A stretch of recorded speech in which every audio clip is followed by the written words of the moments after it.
Vous avez déjà ressenti cette envie irrésistible de manger quelque chose quand vous êtes stressé, triste ou en colère? C'est ce qu'on appelle la faim émotionnelle.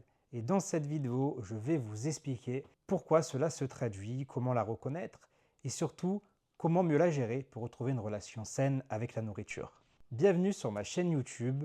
Si vous êtes ici, c'est probablement parce que vous vous reconnaissez dans ces moments où, malgré un repas complet, vous ressentez encore cette envie de grignoter. Souvent pour compenser une émotion ou un stress. La faim émotionnelle, c'est un phénomène très courant, mais elle est rarement discutée de manière approfondie. Dans cette vidéo, je vais vous donner les clés pour mieux comprendre ce qui se cache derrière cette faim émotionnelle.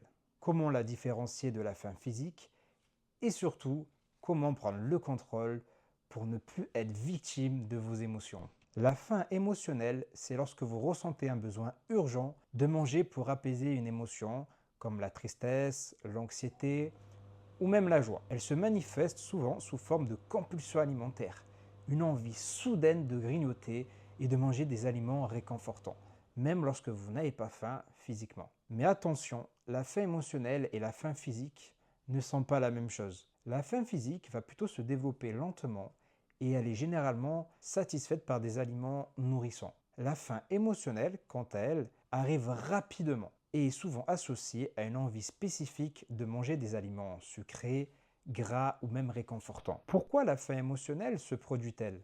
Les raisons de la faim émotionnelle sont multiples.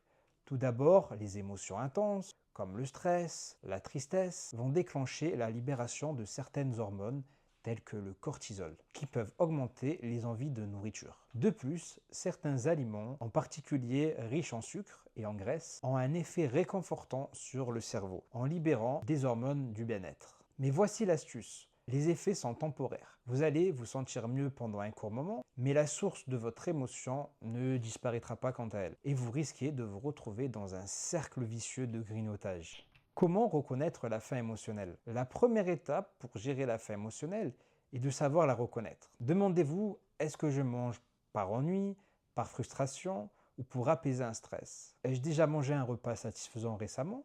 Ou ai-je encore faim même après un repas complet? Ai-je une envie particulière pour un type d'aliment spécifique, comme les sucreries ou des aliments réconfortants? Si la réponse est oui à ces questions, il est probable que ce soit de la faim émotionnelle. Vous allez me dire, mais Thibaut, quelles sont les solutions pour gérer la faim émotionnelle? La première solution est d'apprendre à identifier les déclencheurs émotionnels. Prenez le temps de comprendre ce qui déclenche vos envies de manger émotionnellement. Est-ce le stress ou bien le travail, la tristesse après un conflit ou peut-être la fatigue? Une fois que vous avez identifié les déclencheurs, vous pouvez trouver des stratégies alternatives pour y faire face. La deuxième solution est de pratiquer la pleine conscience. Lorsque vous ressentez l'envie de manger émotionnellement, essayez de vous poser pendant un moment et d'être consciente de ce que vous ressentez. Parfois, simplement prendre une petite pause, respirer, peut faire disparaître l'envie de manger. Vous pouvez également pratiquer des techniques de relaxation ou de méditation.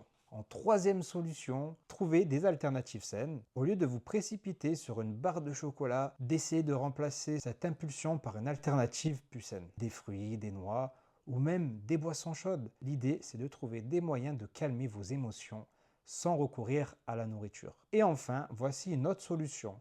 Apprenez à gérer vos émotions autrement. Cela peut être en parlant à quelqu'un, en faisant une activité physique et sportive, en écrivant par exemple dans un journal, en pratiquant des loisirs créatifs. Trouvez ce que vous aimez et évacuez les émotions sans les compenser par la nourriture. Gérer la faim émotionnelle demande du temps et de la pratique. Mais c'est un processus qui peut vraiment transformer votre relation avec la nourriture. Alors prenez le temps de comprendre les déclencheurs, adoptez des solutions alternatives et soyez patiente avec vous-même. Si vous avez aimé cette vidéo, likez la vidéo pour le référencement et abonnez-vous à ma chaîne. Pensez à activer les notifications pour ne pas manquer mes prochains conseils et allez faire un petit tour sur mes autres réseaux sociaux. Les liens sont dans la description. Et si vous voulez un accompagnement personnalisé pour perdre du poids, tout en gérant vos émotions et retrouver un bien-être durable, n'hésitez pas à commenter Boost sous la vidéo. À bientôt pour d'autres vidéos.